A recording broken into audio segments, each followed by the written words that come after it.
Bienvenido a otro episodio increíble de Pa' Dentro. Esta invitada que tengo hoy, que hijo de madre, primero que le quiero con el corazón porque es una mujer que me ha guiado y me ha acompañado en momentos súper dolorosos de mi vida. Es pura luz habitada. O sea, si algo te vas a llevar de esta sesión es que tiene esta sabiduría y este conocimiento, wow. Vamos a hablar del trauma, vamos a hablar de la educación consciente, vamos a hablar de lo que es trabajar con algo tan fuerte que te ha mandado la vida como lo hizo a ella. Y sobre todo, que va a ir sacando cositas de sabiduría desde tantas perspectivas. Me encanta el mensaje que tiene para los padres, para los educadores, lo que nos enseña y todas las herramientas que te va a dar, porque te va a dar un montón de joyas de cómo puedes tú mejorar tu capacidad de respuesta al mundo. Volverte una persona más amable, una persona que le pueda disfrutar y gozar tanto como lo hace ella. Es simplemente un cielo tenerle aquí y yo estoy inspiradísima y realmente tocar el corazón de hablar con ella. Te invito a que escuches este hermosísimo episodio aquí en Pa' Dentro con mi queridísima Isa Pérez. Gracias por estar aquí.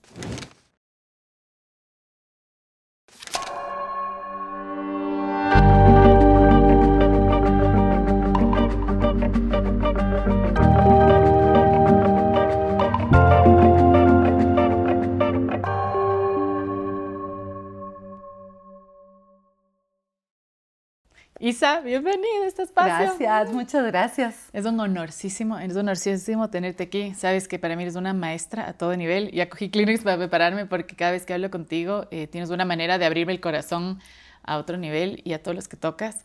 Y estoy demasiado ilusionada de poder compartir un poquito de este espacio y con la gente, porque yo a ti te conozco y tengo como esa dulzura en mi vida. Y también quisiera compartir esto con la gente que está ahí afuera, que les sirvas de inspiración, de grandeza y también de conciencia, porque yo creo que eres una luz de conciencia en este mundo. Así que thank you, de verdad, gracias, por estar aquí. Valen, en verdad, gracias por invitarme, por estar aquí, por permitirme compartir mi historia con la gente y que esta conversación nos llene a todos. Que así sea, que así sea. Pero, bueno, me escuchan, entonces yo siempre comienzo con una pregunta, que es que si serías un animal, ¿qué animal serías y por qué? Híjole, tengo varios animales porque me identifico con algunos, pero definitivamente soy una tortuga marina. Tengo que haber venido del mar. Yo todo curo con agua. En el agua sano, en el agua curo, en el agua me baño muchas veces. Tomo agua para calmar mi corazón. Y siento que puedo ser una tortuga marina un poco porque puedo ir como chill por el mundo y relajada, pero al mismo tiempo ocupando mi espacio y como conectando con el mundo desde sin apuro, sin tanto deseo de ser perfecto, ni ser el más popular, ni ser la más nada, solo estar y ser. Qué hermoso. Como flotando en el agua. Así. Y por otro lado, cuando vi Kung Fu Panda, Qué buena pensé, peli. Dios mío, el director se inspiró en mí. O sea, hijo de madre, vi Kung Fu Panda y dije, o sea, tengo todo. O sea, me emociono por la comida, un dumpling me puede hacer saltar un muro y no me creo capaz de un montón de cosas. Y cuando llego a lograr ciertas cosas, digo, ¿cómo hice? No tengo idea. Y sigo pensando que un montón de veces pienso que me parezco mucho a Kung Fu Panda. Estoy ahí, tengo esa sabiduría interna, pero la risa y la motivación es la conexión emocional. Y también me pasa que a veces al haber tenido una mancha en mi cara y al haber tenido una historia distinta, me siento un poco diferente. Siento que a veces no pertenezco tanto y como que me veo diferente y soy diferente. Entonces, por ahí entre Kung Fu Panda y tortuga marina. Qué lindo, qué hermoso hoy. Sabes que me haría en el corazón escuchar esto porque creo que justamente es eso de que te hizo diferente lo que te ha hecho tan grande. Porque si hubieses sido la niña perfecta, donde te veías igual que todo el mundo, hubieses seguido el camino más seguro. Pero a ti te tocó desde chiquita buscar algo diferente y era encontrarte con una mancha en tu cara, que tal vez nos puedes contar un poquito qué es y lo que despertó eso en tu vida. Bueno, yo nací con una mancha en mi lado izquierdo de mi cara. Cuando era pequeña me dijeron que era una mancha vino porto. Y básicamente, ¿Qué quiere decir eso? Una mancha vino porto es como un hemangioma pero es un poco distinto porque son de color vino o le llaman como strawberry kind, como de color frutilla. Y tenía una mancha preciosísima de chiquita, era toda rojita, preciosa. Y cuando fui creciendo, mi mancha se deformó un montón. Y a los 15 años descubrieron que estaba detrás de mi ojo y que era un tumor detrás del ojo, un tumor en el cerebro y una malformación vascular. Y cambió a este concepto de ser una mancha, de tener una manchita en la cara, que me ayudó un montón eso de cuando era chiquita, pero cuando tuve 18, 20 años ya me dieron el diagnóstico de que tenía una malformación vascular, que quiere decir que los vasos no se cerraban, los vasos sanguíneos no se han cerrado. Entonces tengo mucha irrigación de sangre en mi cara, lo cual hace que se vaya saliendo hacia afuera y se vayan dañando las estructuras óseas y la estructura física de mi cara. Y ese diagnóstico cambió mi percepción de mi mancha y también cambió un montón mi vida porque he tenido que pasar por más de 15 operaciones. De la cara. Con anestesia general de la cara. Qué fuerte. Entonces, si sigo aquí, todo el mundo puede. Y claro, cambió también mi historia porque perdí mi ojo izquierdo. ¿No tienes visión en el izquierdo? No tengo visión en el ojo izquierdo. Wow. No veo nada con mi ojo izquierdo. A los 15 años estaba en un tratamiento de la cara, haciéndome láser. Y le dije a la doctora, qué raro, veo menos con mi ojo izquierdo. Y pararon la operación y ahí descubrieron que tenía esta malformación detrás del centro de la visión del ojo. Ay, qué fuerte. Que empujaba el ojo hacia afuera y desprendía ya la retina. Entonces me hicieron mucho láser para pegarme la retina de vuelta y me hicieron radiación. Y hicieron una radiación que en ese momento era experimental, que se llamaba Proton Beam. Y lo que hacían es que me hicieron toda la radiación que podían darme en el ojo y funcionó después de un año. Y desde ahí como que no veo con el ojo izquierdo y tengo esta malformación dentro del cerebro que no se ha presentado dañando otras áreas, pero que está latente ahí y se sostiene gracias a la radiación que tuve. Uf, qué fuerte. Y solo que menciones 15 operaciones con anestesia general es brutal para el cuerpo. Sí. O sea, todos los naturópatas lo primero que vas te dicen, ¿has tenido anestesia general? Y tú dices, sí, como 1, 2 horas, yo que sé, 3 horas. Yo tuve el accidente y me tocó 4 operaciones y un montón de eso, pero el impacto que eso tiene en tu cuerpo a todo nivel es brutal. Entonces, no fue simplemente el trabajo de sanar tu cara y la imagen y la identidad, sino que también era como físicamente todo tu cuerpo estaba sufriendo, pasando por esta como cosa traumática. ¿Cómo tú fuiste procesando eso y cómo fue el camino? Porque ahorita estamos ya en un momento de ver esta Isa madura, pero ¿cómo fue en ese camino? Entonces, a ver, fue súper interesante y ha sido un camino lindo de recorrer, pero difícil. Empecé desde chiquita, primero reconocer que cuando nací tal vez el mundo no respondió como yo quería o como yo necesitaba que responda, pero tuve una familia que me acogió desde el amor. Mis papás hicieron un trabajo magnífico, mis hermanos hicieron un trabajo magnífico y cuando era chiquita me dieron las palabras, me dijeron que tenía una manchita en la cara y que me contaron esta historia, que Dios estaba tan encantado de tenerme en el cielo que se había agarrado de mi cachete y me había dicho, no vayas a la tierra, por favor. Yo le dije, tengo una misión que ir. Y esas palabras que se inventó mi mamá me han marcado porque siento que tengo una misión que cumplir. Y entonces cuando conté eso, como hasta los 4 años, me pareció una buena idea, hasta que dije, no, esto está pendejísimo contar esto. O sea, ya no puedo contar que Dios se enamoró de mí y me agarró el cachete. Entonces decía, tengo una manchita roja en mi cara. Nací así porque mucha gente creía que me golpeaban o que tenía accidentes. Wow. Fui creciendo y claro, ya en settings sociales más difíciles, más grandes. Como adolescente. Como que adolescente la vida se puso más dura. Y justo a los 15 años perdí mi ojo y descubrí que tenía este tumor y cambió de ser una cosa física en mi cara a ser algo que estaba dentro de mí. Y como me acuerdo haber conversado con Dios y decirle, a ver, Dios, decídete. No puedo tener mancha, ser gorda y ciega. O sea, escoge uno. Entonces, la verdad es que escogí un poco de todo, pero funcionó. Y fui empezando a tener que enfrentarme a diferentes cosas. Al principio solo me hacían láser en la cara.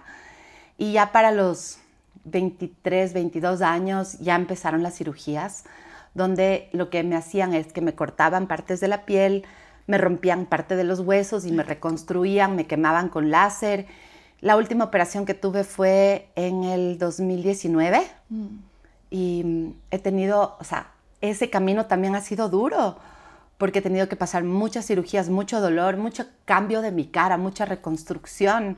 Qué bestia. Verme ya con una bolita acá, con una bolita acá, con bolitas por todo lado y luego tener que vivir la reconstrucción, pero también una suerte increíble porque, no sé, me han antojado los mejores doctores.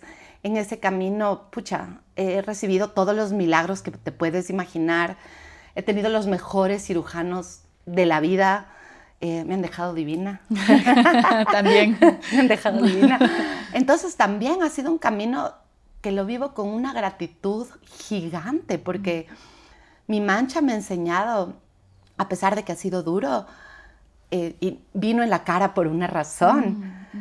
Ha sido también como la oportunidad de poder ver toda la belleza colateral que traen las penas. Ay, qué bestia. Cuando dices, primero quiero honrar la fortaleza que tienes, que ha sido para mí una inspiración desde el primer día que te vi y que de alguna manera siento que ese es como el caparazón de la tortuga que llevas. ¿Sí? Porque cuando yo te conocí fue justo cuando mi hermana estaba en ese diagnóstico intenso, la familia en un cambio brutal, yo queriendo regresar al Ecuador, siendo mamá, con todas las dinámicas que esto traía, que era súper difícil, y encontré un refugio en ti. Oh.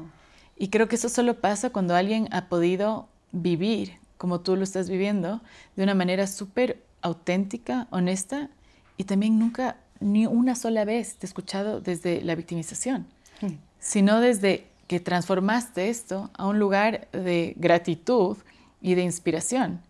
Y me encanta porque ahora trabajas con niños y tú tienes la manera de crear diferentes historias para ellos. Sí. Entonces me encanta, tal vez nos puedes contar un poquito de tu trabajo y de lo que haces, porque esto que tu mamá te dio, que quiero llorar, ¿no? O sea, esta historia que te contó tu mamá, que fue lo que te sostenió, yo siento que de alguna manera se traduce de mil formas con los miles de niños con los que trabajas, para que ellos tengan una historia diferente. En el caso de mi guagua fue así que yo lo vivo y me encantaría que nos cuentes un poquito más. Bueno, tengo la suerte desde hace 27 años trabajar con niños. Tengo un centro infantil que se llama Playtime, que empecé con mi hermana y luego con mi socia Carolina, que es mi prima. Y ha sido, ese es mi lugar feliz, es mi oxitocina. Y el trabajo con niños me ha dado la oportunidad de sanar mi niña interior primero y de reconocer que la belleza está en los ojos de quien mira. Y algo que es alucinante con los niños es que ellos me conocen casi desde el año y como hasta los 4 años no se dan cuenta que tengo una mancha, ni les parezco diferente, wow. Ni les importa lo físico que pasa. Y es lindísimo porque de repente a los 4 años empiezan, tía Isa, tienes algo rojo aquí. Y yo, es mi mancha. ¡Ah! Yo quiero tener una mancha morada como tú me pintas. Entonces es a lo bestia porque puedo ver la bondad de la humanidad todos los días plasmados en esos niños y también ver las diferencias como una oportunidad. Entonces, el que yo pueda darme cuenta de la mirada que ellos tienen en mí, me permite que la mirada que tenga yo hacia ellos, que puedo luego compartir con los papás y luego con los colegios, es que en esa diferencia, en eso que a veces es tu reto, puede ser físico, puede ser emocional, puede ser social, está tu fortaleza, está tu misión, está tu camino, está tu capacidad. Y no es algo que yo enseño a los niños, creo que es algo que los niños me enseñan a mí y yo puedo ser el espejo para que ellos se vean desde ese lugar. Qué hermoso. O sea, cuando los niños te enseñan a ti es porque ellos te pueden reflejar sus debilidades. Porque ellos son como son, porque ellos no se dan cuenta que tienen ni debilidades, fortalezas, solo existen. Entonces eso me da a mí la oportunidad de solo existir y de reconocer que soy esto. Y esto es ni bueno ni malo, solo es. Y así viven los niños. Entonces, el tener la oportunidad de ver cómo ellos, te hacen cosas como, le puedes decir a una niña, me acuerdo mi sobrina, uy, el pantalón te queda chiquito. Isabel María, estás muy grande. Este pantalón ya no te queda. Y ella me contesta, no hay nada malo con mi cuerpo, lo que está malo es mi pantalón. ¡Ay, qué hermosura! Eso, ¿no? De que no hay nada malo conmigo. Uy, qué solo bestia. tengo que cambiar de pantalón o solo tengo que cambiar de lugar o de juego. Y los niños te regalan esa oportunidad. Y cuando tú, en vez de ver las dificultades o las adversidades, o ves como los niños te enseñan que si es que tú estás presente en aceptación y con un montón de amor, entonces tu discapacidad, en mi caso, se vuelve tu fortaleza. Y para mí eso es como el aprendizaje que recibo todos los días de los niños. Qué hermosura. Donde veo que se levantan y se caen 1000 veces, se vuelven a parar y vuelven a intentar y vuelven a lograrlo. Y cuando ya no lo logran, te dicen, no, es que no estaba bueno, tengo que hacer otra cosa, porque en otra cosa sí voy a ser buenazo.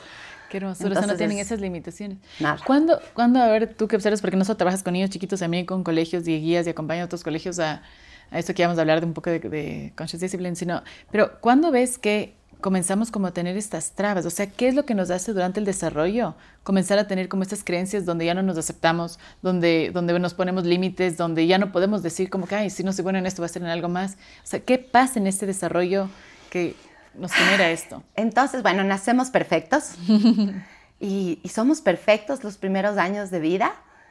Y es algo súper lindo, es que no, hasta los 7, 8 años no tenemos voz interna, no tenemos autoconcepto. No se hablan, no se hablan para ellos. Wow. Y ellos están tan en el presente que ni siquiera hay esa conversación interna, ni tóxica ni no tóxica, no hay. Y el mundo como el mundo te ve, la mirada externa, haces que vayas desarrollando tu autoconcepto y tu voz interna. Y lo que te va diciendo el mundo, entonces tu autoestima, tu autoconcepto se va formando de esta experiencia de lo que te dice el mundo que eres. Wow. Y en un momento, ellos, hasta el momento que yo les tengo, todos son iguales, pero empiezan casi a los 4 años a darse cuenta de que mi piel se ve diferente o de que mi pelo se ve diferente, pero todavía hay esa aceptación de que no importa si somos diferentes, igual somos lindísimos. Claro, sí. Y todo el mundo es perfecto y soy el más rápido y corro rapidísimo y todo puedo. Pero de repente el mundo me empieza a decir que no puedo tanto y que no soy tan perfecto y empieza a generarse esa voz interna. Y para los 7, 8 años ya tengo mi voz interna, que es una mezcla de cómo el mundo me vio, lo que me dijeron las personas que me rodean, de las experiencias de éxito, de pertenencia, de dominio, de servicio, que son las 3 claves que he tenido. ¿Qué dijiste? ¿Cuáles eran las 3? Pertenencia, tienes que pertenecer, tienes que ser bueno para algo, sentido de dominio y sentido de servicio. Cuando he sido de ayuda, cuando he hecho algo por los demás, cuando mi existencia tiene obviamente un valor más grande que solo complacerme a mí mismo. ¿Y eso desde tan chiquitos? Desde tan chiquitos. Ya ¿cómo lo sienten? No, el servicio viene por naturaleza. Estoy para ayudar, estoy para servir, estoy para ser de ayuda al otro. Está en mi naturaleza. O sea, no es un concepto que se aprende como para querer ser querido. No, está en cada Es como uno. natural. Wow, yo veo sentido de servicio al año. Wow. O sea, el rato que yo puedo moverme y que me doy cuenta que el mundo ya no soy solo yo y que hay un mundo social, me entero que puedo ser de servicio al otro. Wow. Y que mi compañía te puede ayudar y mi abrazo te puede sostener y mis palabras tienen poder. Y entonces se va generando el autoconcepto y luego ya el mundo nos va poniendo esas limitaciones y me va diciendo que soy para los demás. Ay, qué hermoso. Entonces, esa voz interna de alguna manera es el reflejo como de la voz interna que tienen toda la gente que me influencia. Sí. Qué fuerte. Entonces, como papás, no podemos, o sea, no es necesariamente lo que les decimos a ellos, sino también es lo que nos decimos a nosotros. La que te dices a ti, lo que te repites, lo que repites de tus hijos, de tus fallas, tus miedos, tus propias cicatrices, tus propias heridas, porque hay unas que son cicatrices, otras que son heridas, tus propias vivencias y las vamos pasando. Entonces, creo que los hijos y los niños, en este caso, son esa oportunidad de volverte a decir, de volverte a ver, de volverte a reconocer, de parar y pensar qué me estoy diciendo y de sacar esos pensamientos negativos, esos automatic negative thoughts, esos pensamientos, esas ants que tenemos en el cerebro y pensar, porque me estoy reforzando mi voz interna, la estoy haciendo un lugar agradable para escuchar, le estoy haciendo mi mejor amigo o mi mejor enemigo. Y claro, los niños no tienen eso y es alucinante. Alucinante, claro. Y como adultos, porque yo sentí que cuando íbamos a que mi guagua esté en el colegio era terapia para nosotros. O sea, vamos a terapia de pareja, terapia de familia, todo, porque a pesar de que no, o sea, no tenía nada que ver, cualquier síntoma que él estaba experimentando no era de él, era de alguna manera cosas que entre mí estaba mal o entre mi esposo y yo estábamos como luchándolas o algo. Entonces, ¿cómo como papás podemos mejorar la crianza de nuestros hijos de una manera medio natural? Porque, o sea, todos podemos leer libros de, ok, tienes que hacer todas estas cosas y puedes entender muchos conceptos. Sin embargo, lo que yo te estoy escuchando es que es un poco más en quién te conviertes. Eso. Sí. A ver, creo que después de 27 años de ser educadora, quisiera que los papás se vieran con muchísimo más amor y más compasión. Así mismo. Creo que todos hacemos lo que podemos con lo que tenemos. Creo que todo papá quiere ser el mejor papá y está siendo por primera vez papá y está creciendo en ese camino. Entonces sí quisiera que fuéramos mucho más compasivos, mucho más amables en la mirada hacia uno mismo. Y siento que los papás ahora con tanta información tratan con todas sus fuerzas de cambiar y de ser su mejor versión, porque si no le voy a arruinar a mi hijo. Y en verdad, quisiera que vean al hijo como una oportunidad, no como un deber, no como el miedo de a quién voy a arruinar. Y a la final, no sé, ahora con tanto que he estudiado sobre el trauma, siento que es súper importante darte cuenta que nos vamos a equivocar, que nuestros papás se equivocaron, pero hicieron todo desde tanto amor. Y que si tenemos una mirada más compasiva y más amorosa hacia nosotros mismos, vamos a tener una mirada más compasiva y más amorosa hacia nuestros hijos. Y sí creo que los adultos, como somos los correguladores de nuestros niños, o sea, literalmente nuestra energía y nuestro estado regula el estado de nuestros hijos. Pero eso no quiere decir, porque somos la primera generación criando a través de las emociones, que nos cueste que tengan emociones grandes y que lloren y que se quejen y que queremos hacer que el comportamiento venga de un lugar mucho más consciente. Hago esto porque es bueno para mí y no porque quiero complacer y no porque quiero ser complaciente o porque quiero ser obediente, sino porque esto sienta bien, esto es bueno, ayudo al otro, es bueno para mí, es bueno para el otro. Qué bonito. Pero creo que sí, o sea, que los hijos son esta oportunidad de verte con amor por primera vez y de sanar tu historia y entender que no lo vas a hacer perfecto. Y que lo lindo de esto es que puedes reparar. Que no es lo que te pasa, sino es cómo reaccionas cuando te pasa. Que yo no soy solo una mancha. Sí, marcó mi vida, marcó mi historia, viví adversidad, pero soy el resultado de cómo viví esas experiencias y de cómo el mundo vivió a mi lado esas experiencias que hacen que sea la persona que estoy aquí, que no sé si es buena o mala, pero es la que es. Y es eso me ha enseñado mi mancha y eso me ha enseñado la educación, que no es tanto lo que te pasa, sino es cómo reaccionas a lo que te pasa. Ay, qué hermoso, qué poderoso escuchar. Ahora, cuéntame un poquito qué es Conscious Discipline, que de alguna manera lo estás describiendo aquí, para que la gente pueda comprender un poquito más. Bueno, y en mi camino de ser educadora, he tenido la suerte de toparme con la educación emocional. Desde el año 2009 empecé este recorrido de entender la educación emocional.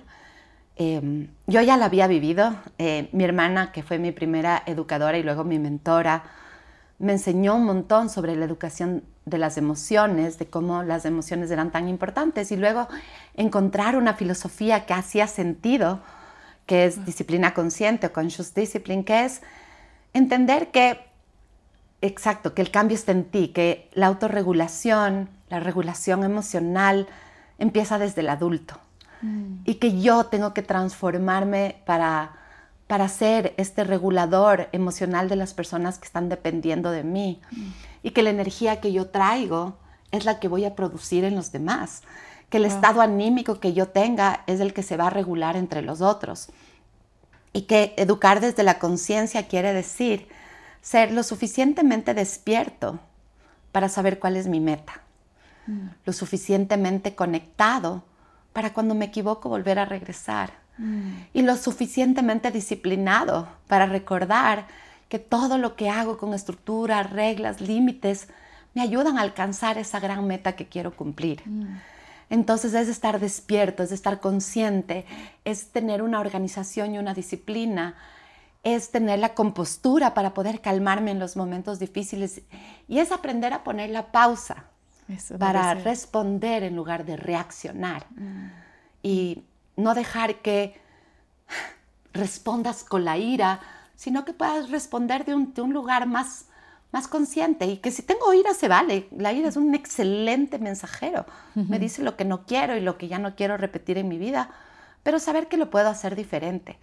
Y poder pasar esa información a las familias, poder vivirla en mi propia adversidad cuando he tenido que enfrentarme a diagnósticos súper duros de mi cara, de mi ojo, de mi mancha, de sacar mi carnet de discapacidad y ver la discapacidad como una oportunidad. Todas estas cosas me han ayudado, disciplina consciente, a seguir en este camino. Y ahora trabajo con un programa que se llama el modelo pirámide del manejo de emociones, que es data, está trabajado por varios centros de investigación, con la Universidad de South Florida, con la Universidad de Georgetown. Y ya entonces son prácticas que son EVPs, que son prácticas basadas en evidencia, que sabes que han tenido medidas. Entonces, todo lo que se puede medir, puedes cambiar. Entonces, ¿cómo qué, por ejemplo? ¿Cuál sería una de esas? Por ejemplo, tú puedes medir tu habilidad para resolución de conflictos. ¿Cuántas veces pudiste? Tú puedes medir tu capacidad de interactuar con los demás. Y sabemos que en las interacciones sociales está la capacidad de sanar. Realmente el mayor predictor de bienestar es cómo son tus relaciones sociales. Bestia, ¿no? Es que y eso lo puedes medir y puedes saber si un niño o un adolescente está logrando eso y saber que yo te puedo enseñar a tener mejores relaciones sociales y que no solo vienen de tu experiencia, de lo que tú viviste, de cómo te trataron, de tu cultura, sino que también puedo aprender nuevas destrezas. Que así no hayas estado en el lugar idílico. Puedes, en el idílico o en el peor, siempre hay una oportunidad. Y eso, o sea, saber que hay eso. ¿Y cómo se podría aprender? Por ejemplo, digamos que alguien viene de una familia donde hubo mucha violencia de agresión de voz y eso, ¿ya? No era física, que entonces la gente no lo podía ver, pero era la manera en la que se hablaban. Habían gritos o había mucho passive aggressivity, alguna cosa así. ¿Cómo podrían aprender? ¿Qué herramientas pueden aprender para aprender a comunicarse mejor? Entonces es hermoso porque primero reconoces, aceptas dónde te lastimó, dónde te llegó, dejas un ratito el juicio, perdonas, sanas, agradeces y entonces empiezas a tener unas herramientas y unas habilidades. Y las habilidades es, por ejemplo, el poder de la compostura, como las abuelitas decían, estoy descompuesta, mijita. Sí. Bueno, ¿cómo te compones? ¿Cómo te vuelves a tomar eso? Es a través de la respiración y la calma activa, a través de tus pensamientos, de regular tu cuerpo. El poder de la atención, donde más me enfoco, más obtengo. El poder del intento positivo, pensar que el otro está haciendo esto porque quiso algo, claro, algo que no era malo. Sí. No ver con ojos. El poder del amor, de ver con amor a los demás y verte con amor a ti mismo. El poder de la asertividad, de encontrar tus palabras poderosas y poder decir, no, para, sí. O esto es, o esto es lo que necesito, y respetar la asertividad del niño y la asertividad del adulto. El poder de la compostura, el poder de estos 7 poderes que te entregan habilidades, que luego practicas y te das cuenta que puedes, que se vuelven superpoderes. Yo puedo con esto, nadie puede cambiar, nadie puede ponerme mal. Yo decido en qué estado estar. Donde más me foco, más obtengo. Mis palabras tienen poder. Donde la belleza está en los ojos de quien mira. Cuando yo miro con belleza, encuentro belleza. Y esos superpoderes, yo no tengo que enseñar en los niños. Solo le tengo que decir, aquí está, ¿ves? Tú ya tenías esto. Recuerda, tú tienes una voz poderosa. Tú puedes decir, puedes decir, no estoy listo. Puedes decir, necesito un ratito. Puedes tomar tu tiempo. Puedes decirle, no me gusta. Y yo encuentro niños contestando lo que yo quisiera decir de adulta, diciéndole, no me gusta, no me estás diciendo amable, Eso no se siente bien. Y Qué decirles bestia, a sus claro. papás, no estoy listo, no me digas así, no utilices esa voz, ¿por qué me gritas? Esto tiene que ser para toda la familia, no solo para mí que soy el niño. Claro, absoluto. Y moviendo Y la que me ha energía hecho de todo, Mateo y es como que y moviendo la le rezas energía a de ver con tu todo un pareja. hogar. Y Así se es. vuelve alucinante. claro, o sea, porque uno dice, ay, sí, los niños son maestros, pero una cosa es cuando te vienen a Verdaderamente. realmente a maestrar aquí y es como Ajá. que, y sabes, una de las cosas que me ha pasado en este journey de aprender y querer ser un padre de conciencia es darme cuenta que no puedo. Y bueno, mi mentor me diría, no, no te mientas, no puedes, no quieres. Digo, bueno, que no quiero porque me cuesta mucho romper estos patrones donde, claro, o sea, a mí era como que así son las cosas. ¿Por qué? Porque soy tu papá, ubicaraste. Que tiene cierta importancia, ¿no? O sea, yo sí creo que los niños necesitan boundaries, es como que hello. Por supuesto, O los sea, límites son la base para sentirte seguro, la base para sentirte amado. Si tú no sabes cuáles son las expectativas, Claro. cuáles son los imprescindibles para ti en esta familia, cuáles son los compromisos que como familia nos hacemos y las reglas claras, yo todo el tiempo sentiría nervios y los niños pedimos a gritos y los adultos igual, límites y reglas para entender qué se espera de mí. Y si yo entiendo qué se espera de mí, Claro. ya, puedo funcionar. Entonces sí, por supuesto que necesita reglas, límites, estructura. Esa es la base de la seguridad. Sí. Entonces, cuando he estado como aprendiendo a hacer esto, me di cuenta y tú dijiste esto antes. Dos cosas que me llaman la atención. Una es la pausa y el reparar. Sí. Porque digo, a ver, tal vez me estoy jalando la gran mayoría de veces, pero hay algo que puedo pausar. Y tal vez no es de ese minuto, quisiera como que, ya se fue el grito, miércoles no quería que salga, pero ahí está el grito. Y es difícil con el orgullo a veces decir como que, ay, perdón, y tampoco quiero romper como esa dinámica.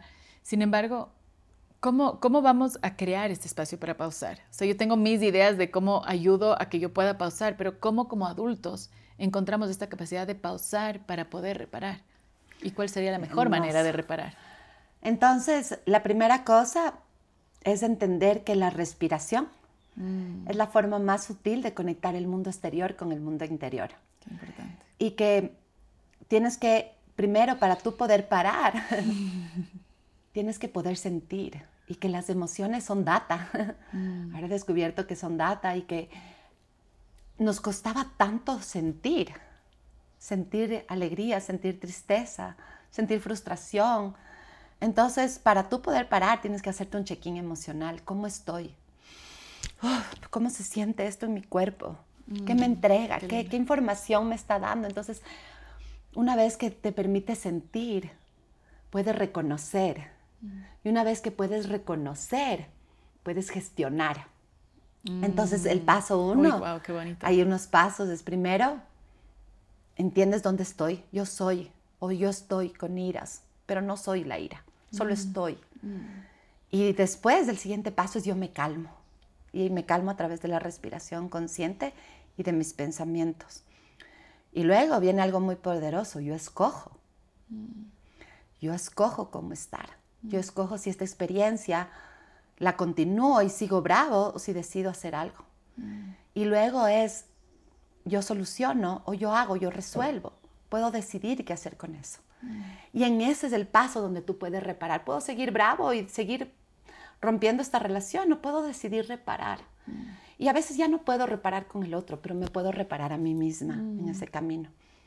Entonces, ¿cómo se vería repararse con sí misma? Perdonarte, o sea, si ya tal vez con el otro... aceptar, perdonarte, abrazarte, descubrir de dónde vino ese comportamiento, entender que todo comportamiento son dos cosas. O una falta de destrezas, algo que tengo que aprender a hacerlo diferente.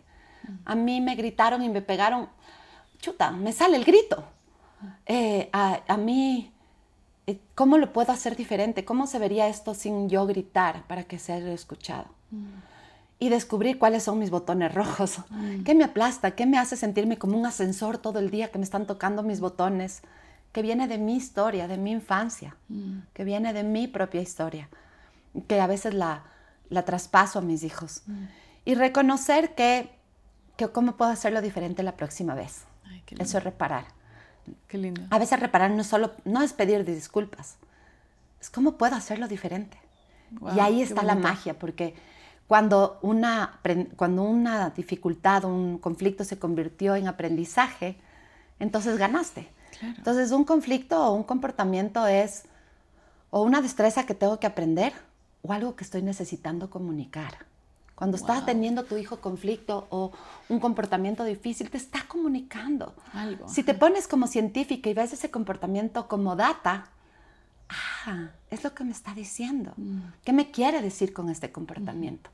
Y ahí tanto cambia la mirada, porque ya no hay juicio, ya no metiste tus emociones, ya no te fuiste a si soy buena o mala mamá, o si le estoy criando un malcriado o un educado, sino que estás pensando, esta es la forma de decirme. Y también quisiera que los papás y las mamás nos agradezcamos, porque yo no me atreví a alzar la voz o a hacer un berrinche frente a mis papás por miedo. Por miedo a ser castigada, por miedo a dejar de ser amada, por miedo a lastimar, por miedo porque me tenía que hacer cargo de las emociones de mis papás. Pero mis hijos sí, y qué lindo. Porque ya tuvieron esa libertad, o sea, ya hubo un paso ahí en el medio. ¡Wow, qué bonito! ¡Ay, Isa, qué lindo! Y no he reparado tanto y a veces todavía tienen 28, 26 y 18 y sigo pidiendo perdón y que me equivoqué y todavía me sigo equivocando, pero sé que un día ellos tal vez lo puedan hacer un poco mejor que yo. Claro. Mira el eslabón ya que se dio. Porque solo el hecho de que ya pueden alzar la voz, ok, sí, es verdad, no quisiéramos ser malcriados. Y algún día me decían, es que Mateo va a ser un malcriado porque le deja responder. Y le decían, no es que le dejo responder como malcriado, sino que a mí me importa que él tenga una voz y que siente que tenga una voz. A mí me tocó curarme de la tiroides. O sea, se me hizo un bloqueo aquí y no podía hablar. Entonces, cuando volví a decir algo, no podía salir como, no. Era ¡no! Entonces era como que Valentina, ¿yo qué? Y era una violencia y era toda esta cosa acumulada. Entonces era pero 100,000, ¿cómo se dice? Matches. Fósforos ahí. Era como 100,000 fósforos que encendía, y era un wildfire porque se había acumulado todo. Sí. Y el trabajo literal, porque me decían, no te puedes curar de la tiroides. Y yo decía, sí, me voy a curar de la tiroides, yo sé que funciona. Fue aprender a hablar. Sí. Y lo que necesitaba era un boundary. Entonces, el guagua, cuando está pudiendo hablar, yo le digo, tu voz es importante. No me gusta cómo me estás diciendo, pero tu voz es importante. Ya hay un pasito más. Sí. Ojalá eventualmente él pueda encontrar otra manera más sabia, pero ese es el eslabón y me encanta lo que dice. O sea, que los papás podamos agradecernos a nosotros mismos porque hicimos esa buena intención, por lo menos, ese trabajo. Exacto. Qué lindo. Me siento así como Tochi. Qué hermoso. Qué buena. Ay, Isa linda. Oye, es que hay tantas cosas por las que vas y que nos regalas así, que yo digo como que quiero anotar. Y sabes qué chistoso, porque yo me iba a tus reuniones y anotaba todo, ¿no? Entonces era como que pausa, respira, y esto. Me da curiosidad un poquito, ¿cómo sientes ahorita que la educación podría evolucionar en cuanto a colegios y a eso? O sea, ¿qué crees que es el siguiente paso que podríamos agregar para que como sociedad vayamos evolucionando? Entonces creo que la educación es una tremenda oportunidad. Siento que la neurociencia, el conocimiento del cerebro, el conocimiento de las emociones, hace que la educación haya dado un giro y entender que lo que pasa en los primeros años de vida de un niño es crucial para quienes estamos formando. Entonces yo quisiera que cambie en la educación, que las profesoras y los profesores se vieran desde esa mirada, que son lo más importante que hay en el mundo. Quisiera que los educadores y las educadoras y los papás piensen que es el trabajo más importante que están haciendo en la vida y que literalmente están formando cerebros, están cambiando corazones, están literalmente formando la estructura cerebral, social, si se agranda o se achica, y que el poder está no en cuánta información pasas, sino en esas interacciones sensibles, amorosas, donde le haces saber al niño si el mundo es un lugar que vale la pena estar, si el mundo es un lugar que vale la pena vivir, y que crees estas personas buenas, porque le haces poder ver el mundo, las partes lindas y las partes buenas, y viajar y acompañar en las difíciles, porque si nosotros entendemos que la adversidad más acompañamiento es igual a resiliencia pura y dura, pero que la adversidad más abandono es igual a fracaso, ¿qué quieres ser? ¿El paralizante o el cristalizante? Entonces yo quisiera que los colegios se vieran como Wow. estos centros alucinantes, espectaculares, donde hay tanto, donde las profesoras literalmente entregamos la vida por esos niños. Y que sepan que es una profesión y que es un trabajo que vale la pena vivirlo. Qué hermosísimo. Creo que es hasta más importante que un doctor, porque el doctor sana. Así es. Nosotros creamos. Y eso le hace a la educación un espacio tan alucinante. Y todo el mundo habla como, ok, del futuro y qué pasará en el futuro y eso. Bueno, la estructura social es esta estructura del cerebro que se está formando desde pequeña, que en comunidad está aprendiendo a responder y no. Sí. Entonces, ¿cómo ustedes literal forman a todos estos niños, a toda esta, es la siguiente generación y cómo se va a reflejar eso en el mundo? Entonces, no es que más abogados, más doctores, más lo que sea. Estas son profesiones para medio manejar la parte social por allá, pero la estructura, la base, o sea, no es del conocimiento. Me encanta lo que acabas de decir, que no es del conocimiento. Y ahorita estamos entrando a una era donde tenemos computadores que conocen todo lo que podríamos saber como seres humanos. Entonces, ¿qué nos queda a los seres humanos? Y esa es la capacidad de sentir, ¿qué dices tú? De sentir y de darte cuenta, otra vez, que esos actos de amabilidad, que esos depósitos emocionales, que lo que tú digas al otro tiene poder, que yo puedo cambiar el mundo solo a través de una mirada, que puedo cambiar cómo una persona se ve a sí misma. Yo siempre pienso que lo que yo les diga a los papás de sus hijos es con la mirada que le van a ver en sus primeros años y que cómo quiero que sea esa mirada, cómo quiero que vean esos comportamientos que a veces son retadores y difíciles como una oportunidad, que como educadores, pucha, tenemos un superpoder de formar cerebros.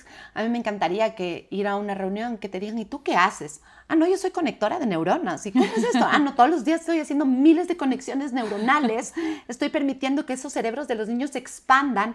Y entonces sí, mi trabajo es la neuroplasticidad, es la conexión neuronal, es hacer esta sinapsis cerebral. Más o menos hago un promedio de 1000 sinapsis al día. ¡Wow! Pero cuando dices solo, tú tienes una guardería donde guardas los niños. No, yo no guardo los niños, yo literalmente estoy ahí acompañando, porque no hago más que acompañar, y como desde absoluta humildad te puedo decir que mucho más aprendo yo que ellos en el playtime, y que estoy acompañando en ver cómo esas conexiones y creando los espacios y las oportunidades para que se dé eso, y también regulando, diciendo ese espacio de calma. Entonces creo que los colegios deberían tener más espacios seguros. Creo que los colegios tendrían que tener más momentos de conexión. Creo que los colegios tenemos que tener una mirada donde tengamos la oportunidad de hacer cosas de servicio, de actos de amabilidad, de momentos de sentirte exitoso, de espacios de bondad, de practicar esas destrezas que tanto necesitamos, de aprender a regularte, de aprender a ser tu mejor versión, de aprender a pedir perdón, de darte cuenta que los errores son una oportunidad, de equivocarte 1000 veces, de aprender a trabajar tu fuerza de voluntad, de aprender a decir no, reconocer que tienes tu poder de escoger.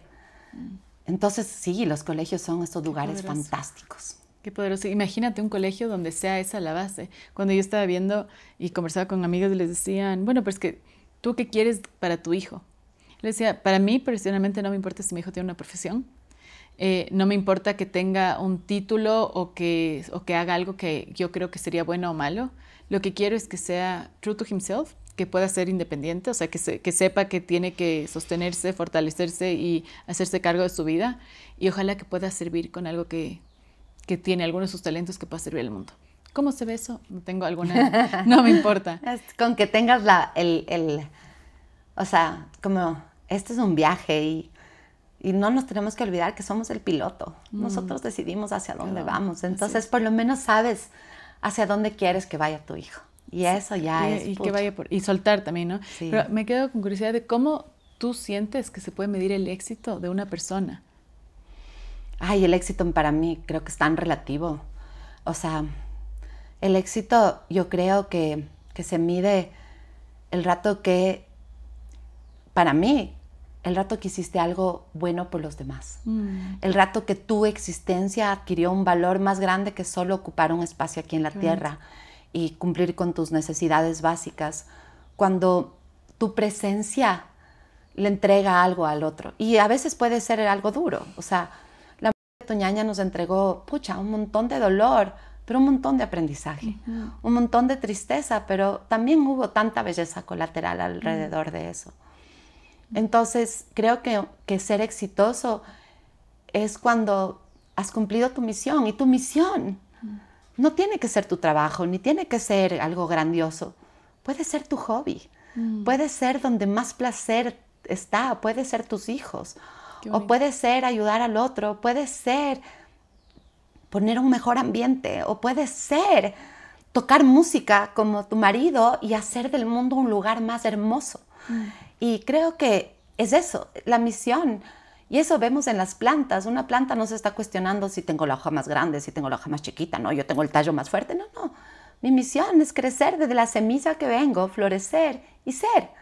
Y estar aquí para traer esa belleza que mi naturaleza me dio. Uy, qué hermosísimo. Y que ves de que sea la misión así y no algo que tienes que cumplir en tu vida. Totalmente. Sino cómo puedes aportar, o sea, cómo vas a florecer de alguna manera. Y eso, o sea, si tú piensas en tus bebés, tú dijiste eso, quiero que florezcan. Quiero que pueda vivir por sí solo, que se mantenga, que pueda ver hacia arriba, que pueda traer algo bueno al mundo y que sepa quién es y que se disfrute de ser quien es. ¿Te imaginas que solo disfruta Sería lo tan brutal. Qué bestia, ¿no? Ajá, o sea, que regrese sería increíble. Qué hermoso. Oye, Isa, nos diste así como un poquito de pistas de algo increíble que haces, que es neurociencia. Sí. Y me encantaría que nos compartas un poquito más. ¿Qué es lo más importante que has aprendido del cerebro humano en cuanto al desarrollo y qué es algo que deberíamos o podemos incorporar de este conocimiento a nuestro hacer? Ay, bueno, creo que una de mis grandes pasiones es el cerebro y por eso me hice neuropsicóloga, hice una maestría en neuropsicología. ¿Y qué he descubierto del cerebro? El cerebro es este órgano alucinante que está en constante evolución. Y la hermosa noticia es que el cerebro puede ir cambiando todo el tiempo hasta que te mueras. Y que todo el tiempo tiene la oportunidad de que a través de las experiencias, a través del movimiento y por eso las relaciones sociales es el mayor predictor de bienestar, porque estás trabajando con tu cerebro y que el cerebro tiene esta capacidad de moldearse y de cambiar y que si es que el cerebro necesita algunas cosas y que necesita seguridad, entonces tienes un tallo cerebral que es como la parte reptilínea, la parte más básica que controla nuestro corazón, nuestra respiración. En un bebito controla la temperatura, pero no puede controlar nada más. Y que esta parte primitiva del cerebro necesita sentirse seguro. Y el cerebro es tan hermoso porque necesita sentirse seguro. Y luego tienes el cerebro límbico, el sistema límbico, la amígdala, y que necesita sentirse amado. El cerebro necesita sentirse amado. Y solo cuando te sientes seguro y amado, el cerebro puede irse a la parte más nueva, la pensante, y puede aprender, y puede desarrollar, y puede crear. Entonces, a veces es como que educamos al revés, ¿no? La parte lógica, la pensante, que puedes aprender, que vas a ser diferente. Oye, pero no me sentí seguro, no me sentí amado. ¿Cómo aprendo si es que no estoy ahí? Claro. Entonces, claro, el cerebro es mucho más simple y mucho más humano, si quieres, porque necesita sentirse seguro. Necesita reglas, rutinas. El cerebro busca patrones para comprender, busca cultura, busca pertenencia. El cerebro busca salvarte, entonces busca conexión, busca amor. Y luego está interesado por aprender, está ávido por aprender. Entonces, ¿qué puedo compartir del cerebro? Es qué parte le estoy alimentando al cerebro. Solo a la intelectual. Cuando tú piensas en el cerebro, qué importante, ¿no? Es loco, ¿no? Porque dices, yo leo por mi cerebro, hago ejercicio por mi cuerpo. No, no. Tú haces ejercicio por tu cerebro, porque el cerebro necesita movimiento para poder regularse. Y tomas agua por el cerebro, porque el cerebro necesita hidratarse. Y las relaciones sociales le alimentan al cerebro porque te dan esa seguridad o te dan ese aprendizaje. Increíble. Y el cerebro necesita de comunidades y de tribus para sentirse acompañado y sostenido. Entonces, sí, o sea, creo que el cerebro podemos verle con la simplicidad o la complejidad que tú quieras. Pero sí, es Pero todo es un esta mundo base. que explorar alucinante. Y me encanta tu approach porque no deja de ser esta cosa como que... Lejana. Lejana, exacto. Total. Y si es algo que, mira, o sea, regrésate a ver y reconoce un poquito cómo estás haciendo tus actividades diarias para alimentar o desnutrir lo que maneja a todo tu sistema. Entonces es una cosa poderosa. Y tocas decir algo que me gusta y es esto que el cerebro también es sobre todo la parte de conexión humana. Sí. Porque hablamos tanto de la salud mental y hay tantos issues y bueno, y ahora y todos los adolescentes tienen alguna cosa con salud mental y se diagnostica todo el tiempo las cosas. Y sin embargo, me da curiosidad desde tu perspectiva neurocientífica, ¿cuál es tu visión sobre la salud mental en esto? Ay, gracias por esa pregunta. La verdad es que vengo haciendo un buen trabajo estos últimos 4 años en salud mental. He trabajado con la Universidad de Georgetown en trauma y en well-being, en bienestar. ¿Y qué necesita? Y la práctica basada en evidencia nos dice que, primero, que hay que entender que todas las personas que vivimos ciertas experiencias podemos vivir un trauma. Y a veces no necesitas un trauma con T mayúscula, ¿sabes? O sea, no necesitas pasar 15 operaciones con anestesia general o perder mi ojo o que tu mancha y tu cara cambie. Eso puede ser un trauma con T mayúscula. Pero a veces que el mundo no te responda como querías o que se sienta inseguro o la pandemia o cuando el mundo no respondió. Cuando tú viviste un momento de adversidad y el mundo no te respondió, puedes vivir un poco de trauma con T minúscula. Y desde ahí se va formando la salud mental. Y entender que la salud mental es tan natural como la salud física. Como que hoy día nos preocupamos, tiene problemas de salud mental. Si tengo mente, tengo salud. No puedo no tener salud mental. O sea, como que no le pongamos como algo malvado, malo. Si tengo tantas etiquetas. Si tengo cerebro, si tengo mente, entonces tengo que trabajar mi salud mental. Si tengo dientes, tengo salud dental. Cuando no tengas dientes, no tienes salud dental, porque ya no hay.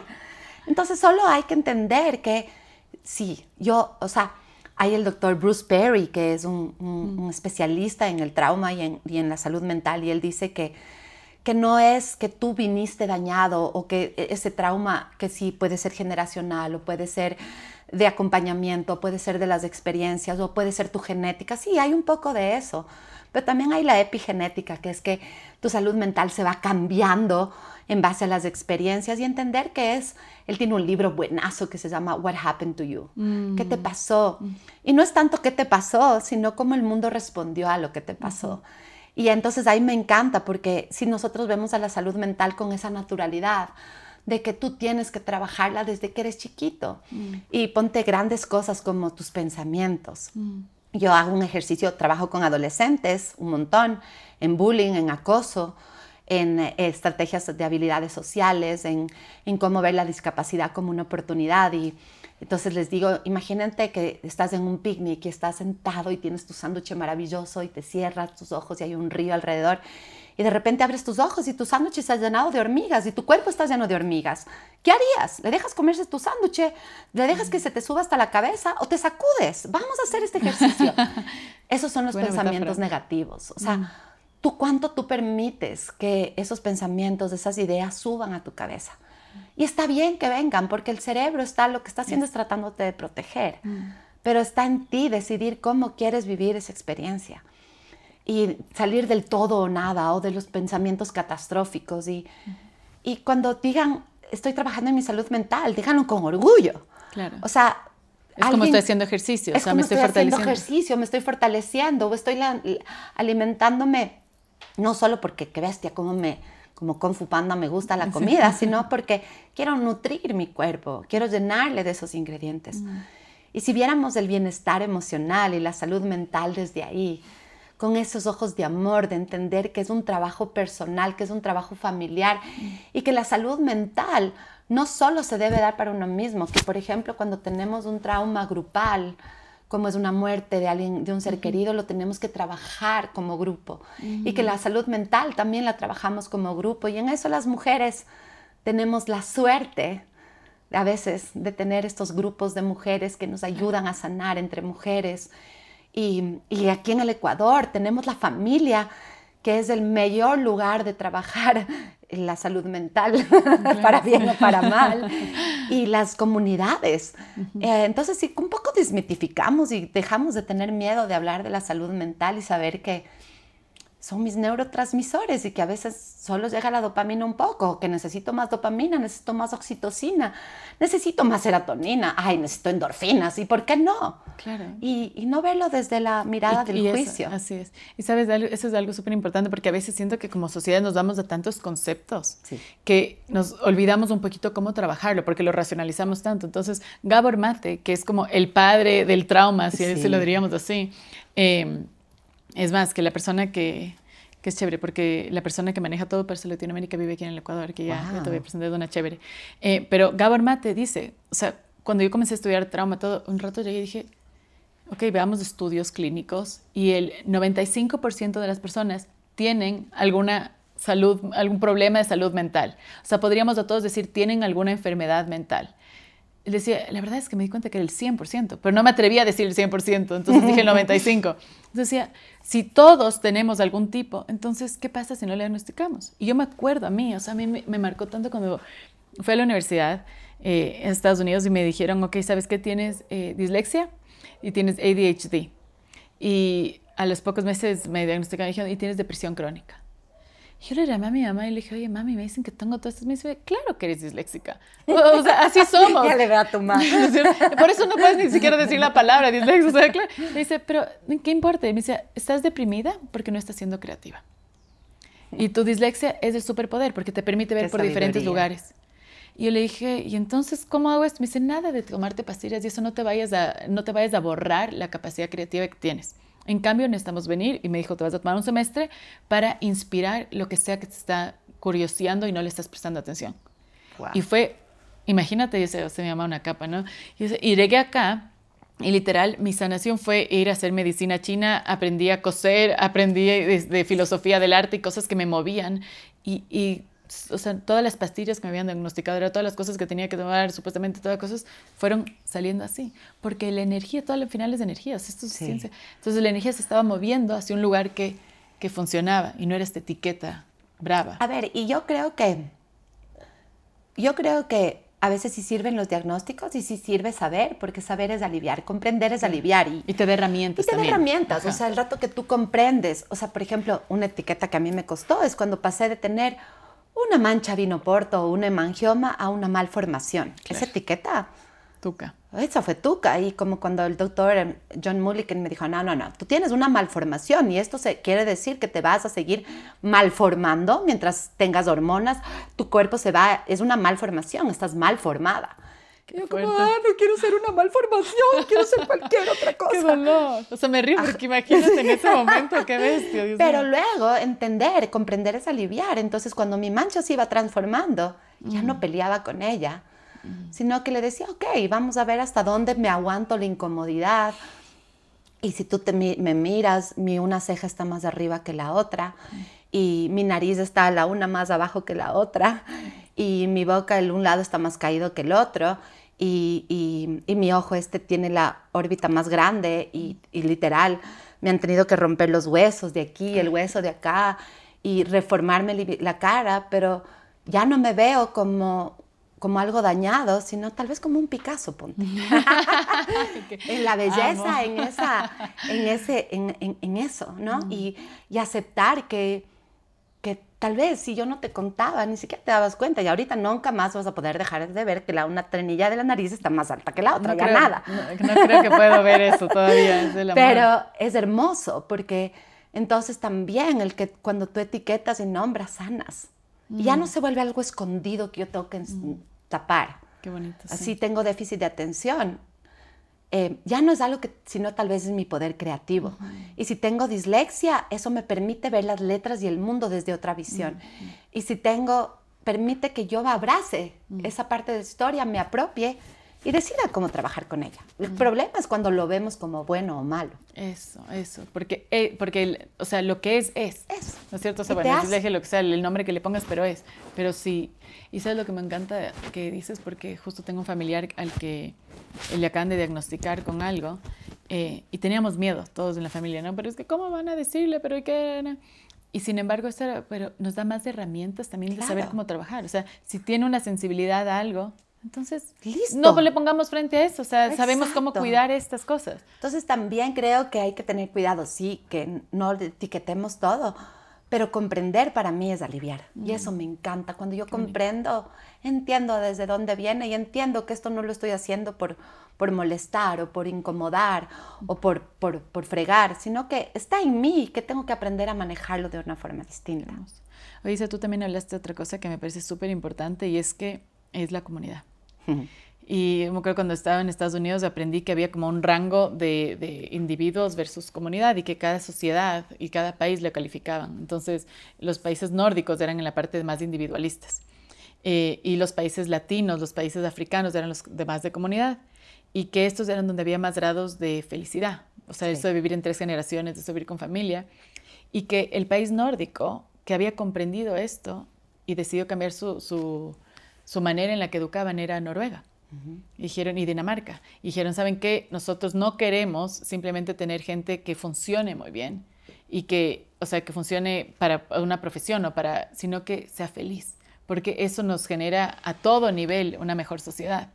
Entonces me da curiosidad, ¿cómo crees que podemos ahora, en esta época donde estamos atrás de un teléfono, donde todo el mundo se siente en una cena y está como revisando lo que sea que haya por ahí, y tenemos como esta desconexión un poquito, ¿cómo podemos volver a cultivar esa fortaleza en la comunidad? Ay, qué excelente. A ver, creo que la primera cosa es que creo que los latinoamericanos vamos a sobrevivir solo por eso. Creo que, o sea, ¿cómo te podría explicar esto? En las relaciones más profundas, en la conexión más poderosa es donde se sana todo. Y solo logra reparar. Primero es la conexión antes que la reparación. Primero es la conexión antes que la obediencia. Entonces, si entendemos que solo en una profunda conexión logramos cosas, entonces entendemos que la comunidad es la base de todo. Y entendemos que conexiones de afuera producen conexiones de adentro. Entonces, el rato que tú estás conectando con alguien afuera, estamos conectando adentro. Cuando 2 retinas se encuentran, cuando 2 ojos se encuentran, tu energía se descarga en mí. Entonces, tu presencia puede traer tanto para mí. Por eso es tan rico, porque hay gente con la que dices, ay, me podría llevar a vivir a mi casa. Porque me sienta tan bien, porque su energía me regula y me pone y me hace sentir así. Entonces, las comunidades nos traen eso.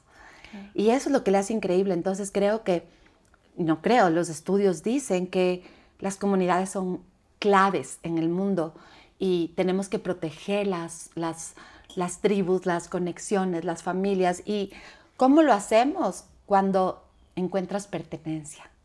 ¿Cómo nos desconectamos del celular? O sea, si tu hijo está muy metido en el celular o si tú estás metido mucho en el celular, ¿cómo está haciendo tu vida afuera? O sea, esto es duro. Si es que tus hijos solo quieren estar detrás de una pantalla, ¿cómo está haciendo la vida real? ¡Qué bien! Si tú estás en un almuerzo, en una comida, ¿cómo está haciendo esa conversación? ¿Tan insulsa que necesitas meterte en una pantalla? Claro. Entonces... Qué bestia, ¿no? Qué fuerte. reflejo. Ajá. Revísate.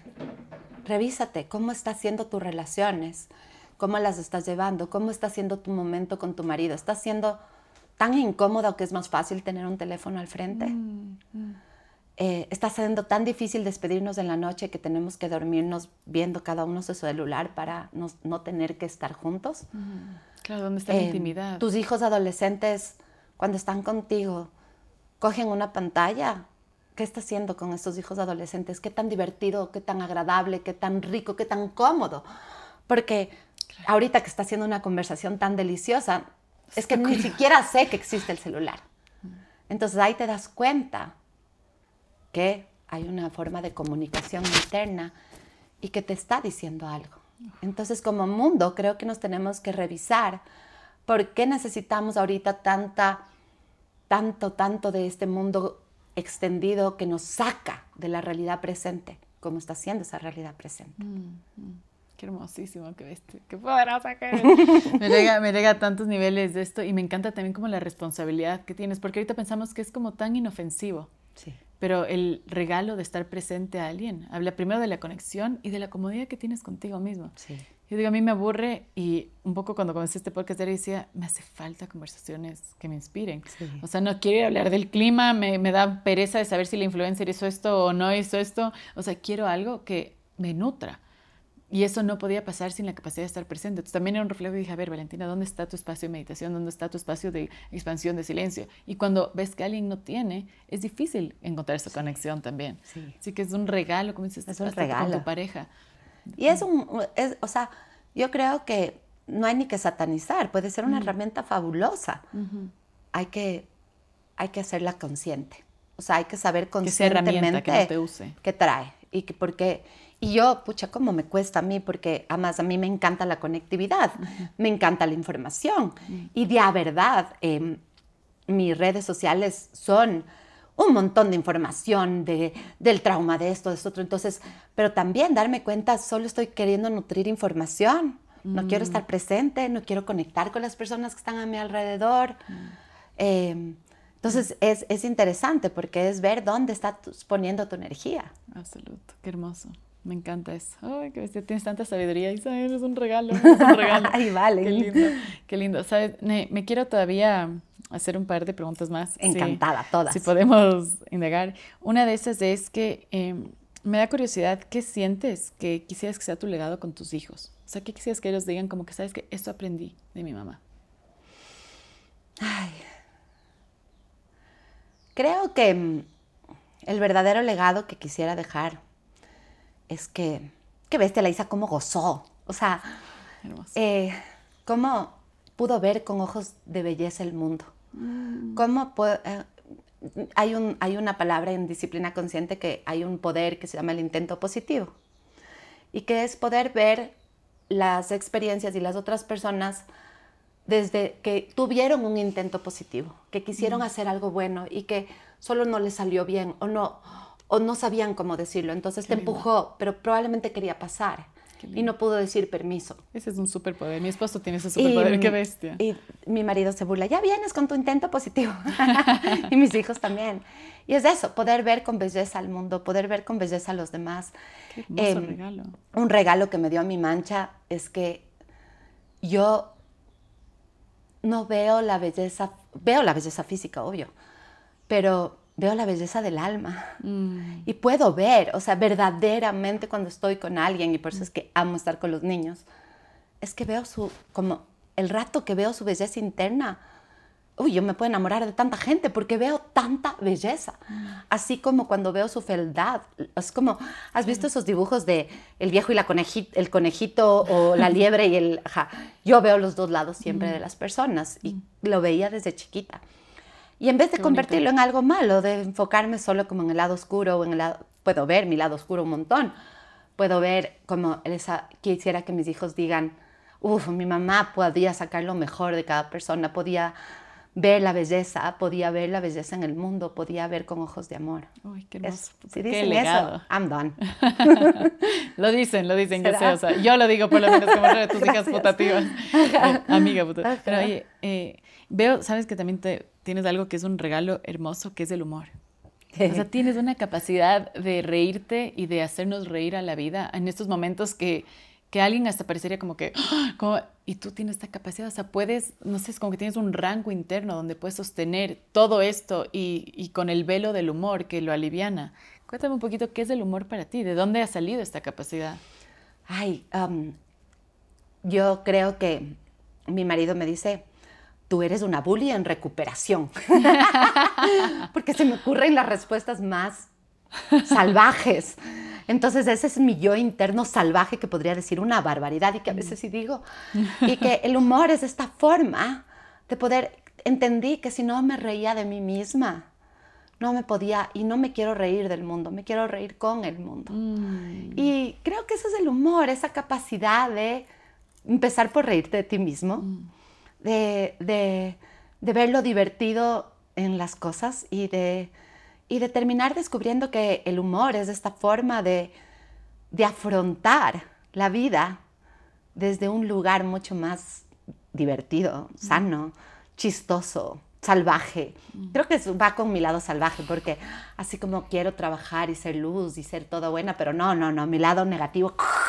Entonces ahí, ese es mi superpoder de este lado así que puede ser tenaz, convertirlo en humor y reírme, y entonces puedo reírme de mí misma y de las tonteras que me salen mal, y luego puedo reírme con los demás.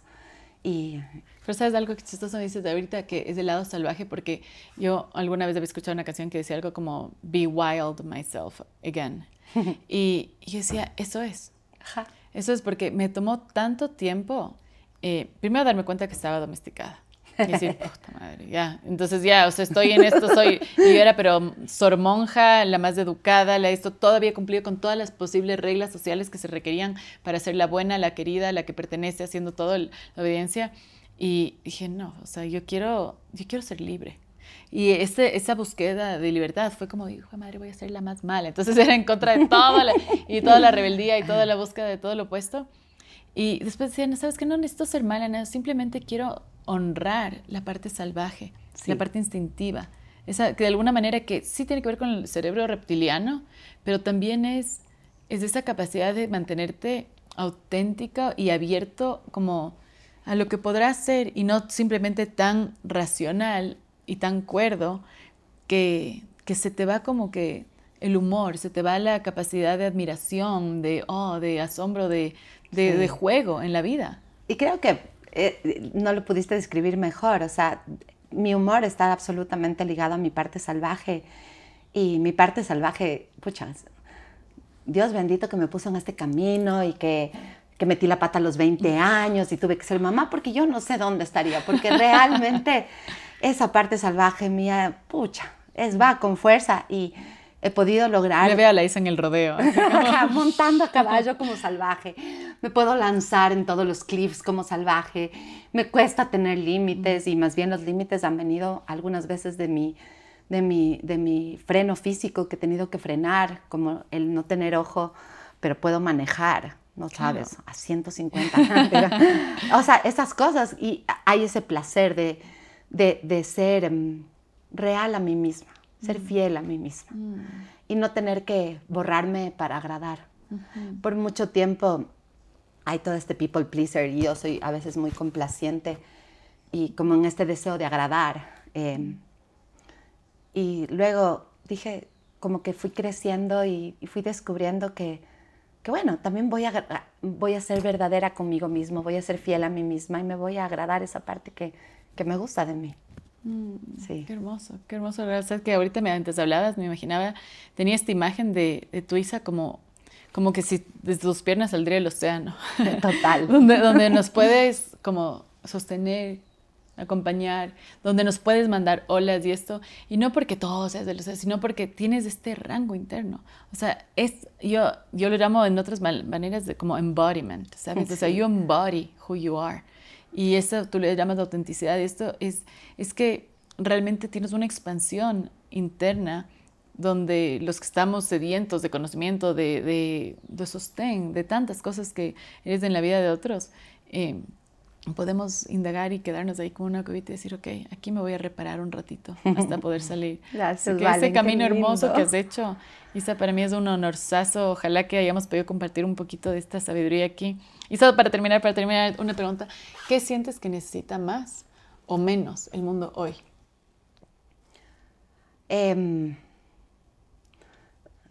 Puedo contestar con una respuesta trilladaza, pero ya nada, que es lo que me sale. Creo que necesita amor. O sea, creo que el mundo necesita más gente que ame lo que hace. Creo que el mundo necesita poder verse con ojos de amor. Qué lindo. Yo sí, o sea, siento que realmente en la conexión, en el amor, en ese compartir, en amar la tierra, amar de dónde vienes, amar tus raíces, tu historia, amar lo que eres, aceptación, amor, agradecimiento. Creo que por ahí, creo que si a mí me dices qué quisiera que se convierta la educación o el mundo, es eso, un espacio de amor. Qué hermoso. Y nos fuiste diciendo durante esta entrevista, o sea, estas cositas de esta conversación donde que los profesores amen lo que hacen, sí, que los padres se amen, o sea, poder decir como que pueden ser amorosos consigo mismos, más kind, más compassionate, y decir como que aquí Aquí, o sea, todo no es simplemente como que hay el amor ahí, sino se siente como un amor habitado, el que predicas, y eso me parece súper poderoso. Ay, qué hermoso, gracias por este espacio, te quiero mucho. Qué suerte compartir un poquito de ti con el mundo. Te quiero inmensamente y te agradezco profundamente por compartir un poquito de tu Vale, no sabiduría. sabes la ilusión que tenía de estar aquí y de abrir este espacio y poder conversar, y creo que tenía muchísima ilusión, Sí, así que gracias también. por Y invitarme. será la primera de muchas, diciendo que aquí tendremos muchas más. Gracias. Isa, mi corazón, te abrazo. Gracias por haber escuchado este hermoso episodio con mi querida Isa. Qué mujer, ¿no? Seguro aprendiste otra manera de ver al cerebro. Qué increíble esta neuropsicóloga, cómo nos realmente alimenta. Su visión de la educación, de esta educación con amor y sobre todo de una educación emocional, que es lo que hace tanta falta hoy en el mundo. Gracias por haber escuchado este episodio. Asegúrate que te suscribes en nuestras redes, que nos estás siguiendo, que nos estás dando un 5 en Spotify, en Apple Podcast, y también que nos estás ayudando a compartir con alguien que necesita. Gracias por estar aquí y nos vemos en el siguiente episodio de Pa' Dentro.